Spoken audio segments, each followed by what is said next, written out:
Mimi naitwa Nuhu Msangi, msemaji wa familia hii. Tunashukuru Mungu mpaka sasa tumeweza kuwaleta wapendwa wetu wakalala hapa nyumbani.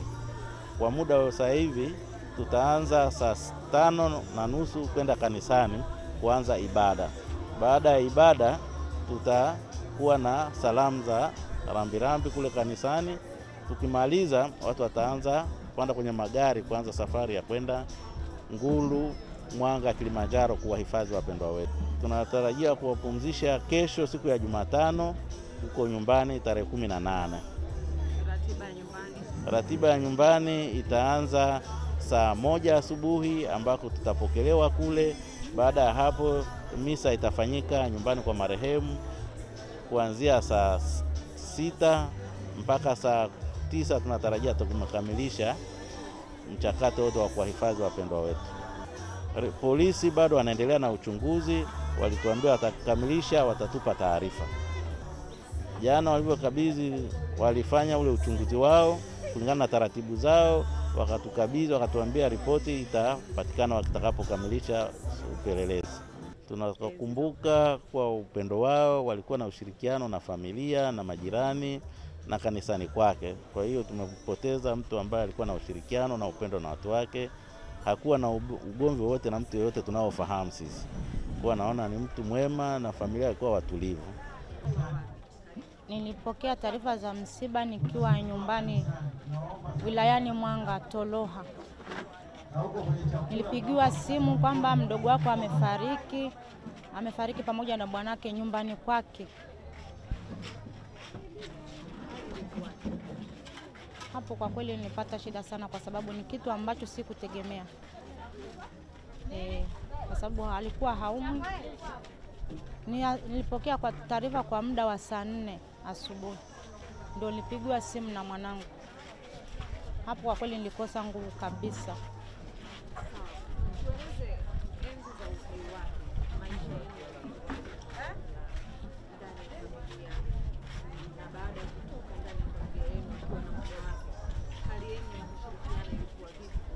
Kwa kweli alikuwa na ushirikiano mzuri katika familia na alikuwa ni mtoto pekee, manake hana chuki.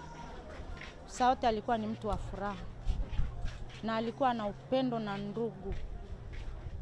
Na huwezi ukamlilia kitu chochote akakuacha. Kwa kweli alikuwa ni mpendo mkali sana. Wewe kama dada utamkumbuka kwa yapi zaidi ndugu wako? Kwa mengi. Kwa mengi sana nitamkumbuka. Mfano hata kama kukiwa na shida, kama mimi binafsi nikiwa na shida yote nikimlilia mdogo wangu na shida hii, ananisaidia. Sijawahi kumlilia shida yote akaniacha. Mara mwisho mliongea nini cha mwisho ambacho? Mara mwisho tuliongea tu kwa kusalimiana.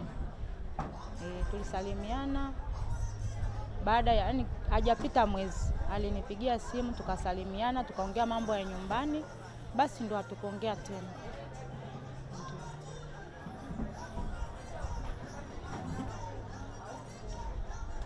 Kwa majina naitwa Salum Pastori Makonga. Ni mkazi wa Tabata Kisiwani. Labda kwa nafasi yangu kule Tabata Kisiwani ni katibu wa urasimishaji. Kwa hiyo namfahamu marehemu kama miaka 20 iliyopita. Akiwa mfanya biashara, alikuwa anafanya biashara tu ndogo ndogo, lakini baadaye biashara zake zikawa kubwa, akafungua maduka jumla. Na jambo lingine ambalo labda nimemfahamu marehemu, mimi nilikuwa mwenyekiti wa Chadema kule Tabata Kisiwani. Kwa hiyo tulikuwa tunawasiliana kwenye mambo mengi ya kisiasa. Ikiwa michango ilikuwa namfuata dukani kwake akiwa anachangia. Kitabia alikuwa ni mtu mkimya, mtaratibu, na ni mtu ambaye hakuwa na shida na mtu. Kwa alikuwa ni mtu wa watu pale mtaani. Taarifa zake nilizipata nikiwa nyumbani. Nilipigiwa simu na Baraka. Aliniambia kwamba bwana, huyu jamaa wetu amefariki, lakini kifo chake kimepelekea kushambuliwa. Kwa hiyo ndo taarifa jinsi nilivyozipokea. Marehemu nitamwenzi kwa sababu alikuwa mwanaharakati.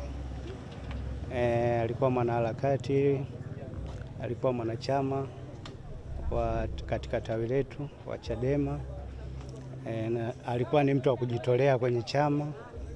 Kama nilivyoeleza, nilikuwa napita ofisini kwake kwenda kuchukua michango kuhusiana kama tuna shida ya michango ya ofisi, nilikuwa nikifika pale.